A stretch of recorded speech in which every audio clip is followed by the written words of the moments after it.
ಪ್ರಧಾನಿ ಮೋದಿ ಗರ್ಜಿಸ್ತಾ ಇದ್ದಂತೆ China U-turn ಹೊಡಿತಾ ಇದೆ. ಪಾಕಿಸ್ತಾನದ ಬೆನ್ನಿಗೆ ನಿಂತಿದ್ದಂತಹ ಡ್ರ್ಯಾಗನ್ ರಾಷ್ಟ್ರ ಈಗ ಹೊಸ ನಾಟಕ ಆಡ್ತಾ ಇದೆ.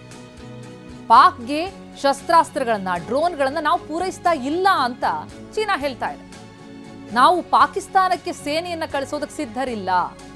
ಯಾವಾಗ ಭಾರತ ಆರೋಪ ಮಾಡ್ತು ಚೀನಾ ಶಸ್ತ್ರಾಸ್ತ್ರಗಳನ್ನ ಪಾಕಿಸ್ತಾನ ಬಳಸ್ತು ಅಂತ, ಆಗ ಚೀನಾದಿಂದ ಹೊಸ ಡ್ರಾಮಾ ಶುರುವಾಗಿದೆ. ಪ್ರಧಾನಿ ಗರ್ಜಿಸ್ತಾ ಇದ್ದಂತೆ ಚೀನಾ ಯೂಟರ್ನ್ ಹೊಡಿತಾ ಇದೆ. ಚೀನಾದ PL-15 ಬಳಸಿತ್ತು ಕುತಂತ್ರಿ ಪಾಕಿಸ್ತಾನ. ಅದನ್ನು ಸಾಕ್ಷ್ಯ ಸಮೇತ ಬಯಲು ಮಾಡಿತ್ತು ನಮ್ಮ ಭಾರತೀಯ ಸೇನೆ. ಹಾಗಾಗಿ ಭಾರತ ಆರೋಪ ಮಾಡ್ತಾ ಇದ್ದಂತೆ ಚೀನಾದ ನೋಟಂಕಿ ಆಟ ಶುರುವಾಗಿದೆ.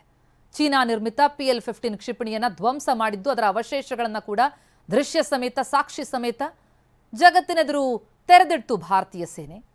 ಇದಾಗ್ತಾ ಇದ್ದಂತೆ ಈಗ ಚೀನಾ ಯೂಟರ್ನ್ ಹೊಡಿತಾ ಇದೆ. ನಾವು ನಮ್ಮ ಸೇನೆಯನ್ನೇನು ಕಳಿಸಿಲ್ಲ, ನಾವು ಯಾವುದೇ ರೀತಿಯಲ್ಲೂ ಕೂಡ ಶಸ್ತ್ರಾಸ್ತ್ರಗಳನ್ನ ಡ್ರೋನ್ಗಳನ್ನ ಪಾಕಿಸ್ತಾನಕ್ಕೆ ಪೂರೈಸ್ತಾ ಇಲ್ಲ ಅಂತ ಇದೆ ಚೀನಾ. ಪಾಕಿಸ್ತಾನದ ಬೆನ್ನಿಗೆ ನಾವಿದ್ದೀವಿ ಅಂತ ತಾನೇ ಘೋಷಿಸಿಕೊಂಡಿತ್ತು, ಈಗ ತಾನೇನು ಕೊಡ್ತಿಲ್ಲ ಅಂತ ಯೂಟರ್ನ್ ಹೊಡಿತಾ ಇದೆ.